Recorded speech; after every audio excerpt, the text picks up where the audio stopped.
I went to a general audience concert last night for a band I love and got to the venue when doors opened so I could get a spot at the front of the stage.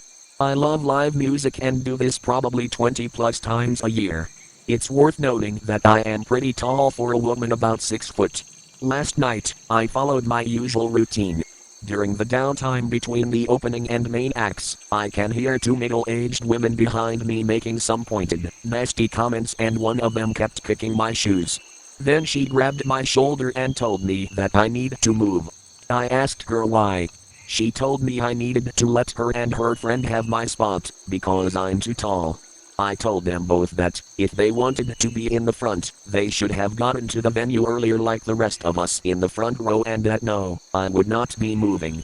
She started yelling that I was violating concert-going etiquette and that in all her 40 years, this has been the way it was and that she and her friend deserved to be in the front, because they were short. I just ignored her but she kept making extremely loud comments and shoving to the point that the security guard at the stage asked if I was okay.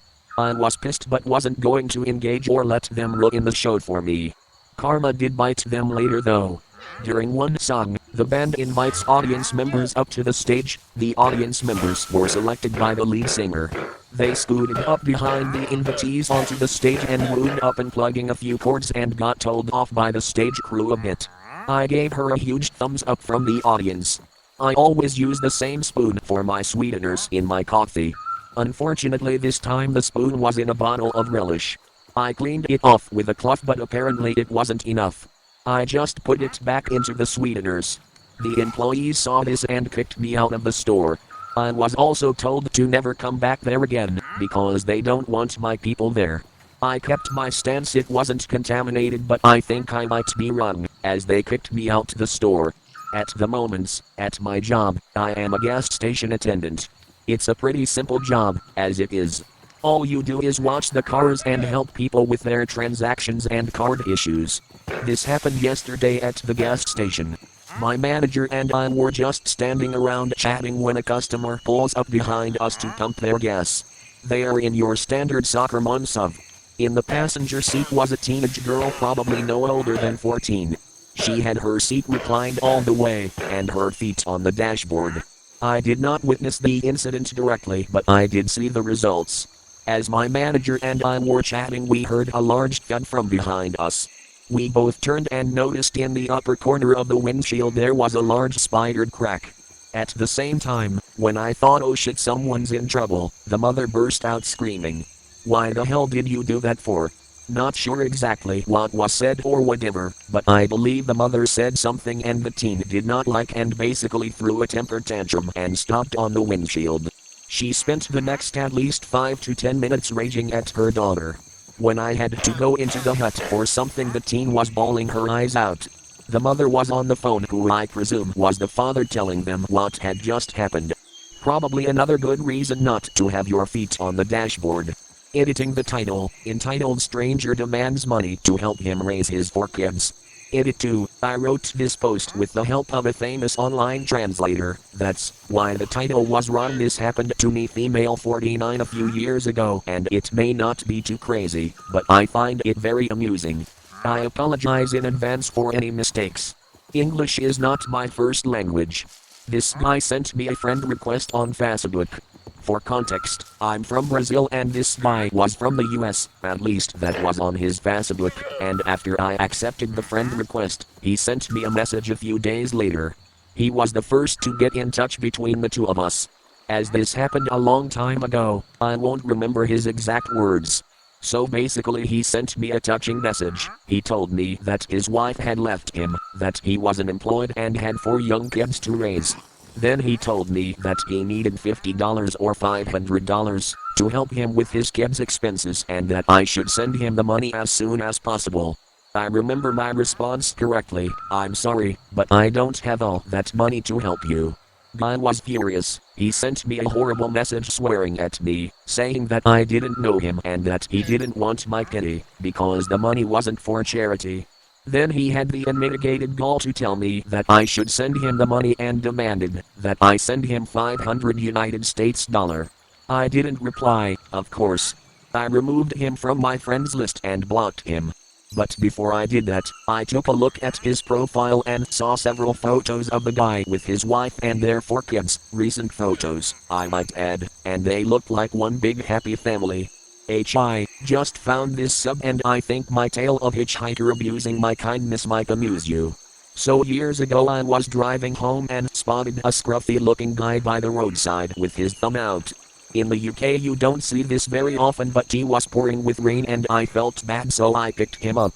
After asking where he was going, he said a town that was 14 miles out of my way, so a 28-mile round trip, but I had nothing on that day and was feeling kind, so dropped him right to his destination.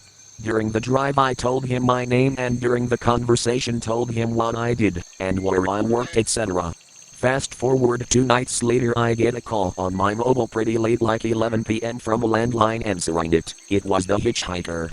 He wanted me to come and pick him up and drop him to another town 20 odd miles away. I politely said no mate, it's too late. Confused I asked how he got my number. I thought for a minute I must have given it to him and forgotten. No, turns out he rung my work for me when I was off and pretended to be my mate to get my personal number.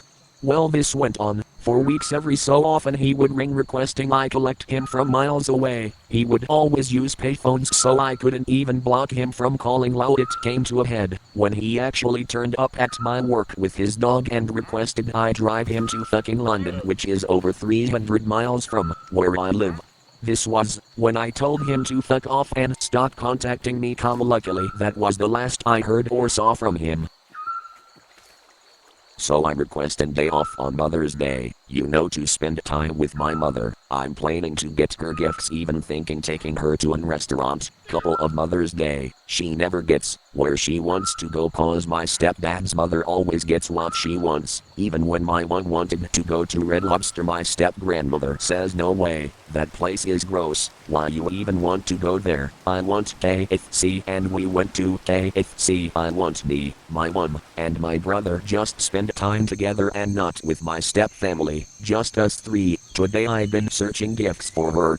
While getting my brothers off to school, I told my dad I had Mother's Day off. Then he asked, why you have so many days off all the time, which isn't true. I work at Burger King and they haven't been giving me extra days of work. Even when I tried to request it, I said spending time with women that gave me life is important, especially on Mother's Day, which he just says you work between 2 to 3 hours a week. When I remind him it's 20 or 15, he just snapped and just got upset, telling me I shouldn't have a day off, and how it was bullshit for me to get a day off on that day. Remind you, he has a day off on Mother's Day on Sunday. He has days off on mostly Mondays, Saturdays, and Sundays. And he's an engineer, he fixes cars. He just kept talking, how it was a stupid idea to do that, then just left. I couldn't believe this asshole what he said, but I don't know what to do. I know it's best to tell my mother, but for God's sake I don't want any arguments again from the both. I'm wondering what should I do. I have a horse just outside of the town we live in. I am 19, moving out next month, and the horse is coming with me. For a little context, today I had brushing my horse, enjoying the sun, when my mom showed up to the barn and announced that as fine. She scared my horse on accident, and as a result my horse stomped on my foot. Nothing broke, I think, but a nice cut and bruise. It hurt a lot. That as 1,000 pounds stomping on the top of my foot. I was in pain obviously, and for some reason she snapped on me. She instantly started throwing around the "you need to go to the doctor for your mental health and all these health problems." What health problems, you might ask? Oh, just the fact I just got over the flu. I will admit my mental health isn't the greatest right now, but she's half of my problem. I don't want to go home now. She just screamed at me again the second I walk in the door. I was setting the table and my dad was talking to my mom in the kitchen about how he and my older brother went to his psychiatrist today, and how the doctor stated it's important to take his antipsychotics twice a day around the morning and towards bedtime.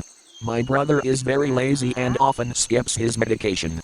I tried to join the conversation, telling them how having a set time for my medications is very helpful throughout the day and that he should do it too. My parents immediately gave me a hard time and kinda scolded me. Even though their conversation wasn't directly about me, I still care for my brother's well-being. I have no idea what I'm doing wrong, because stuff like this happens all the time with my parents. I always feel excluded from their conversations, yet they always want me and my brother to sit with them during dinner, whenever possible, and they refuse to let me eat what they cooked, if I don't join. I don't get it. I recently flew out of the country for studies with my assistant's dog. In the U sometimes you get a free seat for your dog to have their own space in the feet compartment. I got a priority boarding, so when economy started to board I was already seated and my dog has already settled down. Q&A entitled parent, excuse me, is that seat free? B, unfortunately no. Yep, but no one is seated there. Can you move the bag so my boy can have it? B, I was given that seat for my assistant's dog to use. I am sorry I cannot give the seat away. Yep, unbelievable. You reprioritizing a dog over my baby boy? At this point a flight attendant checked what was it with the commotion. Yep was escorted to their seats. They kept fussing the entire 2-hour flight and complaining how people hate children now. The flight was not overbooked, in a matter of fact it was not even a full one. The baby boy was about 10 to 12 years old based by look, and from what I saw the entire family was seated together, but didn't he have a window seat?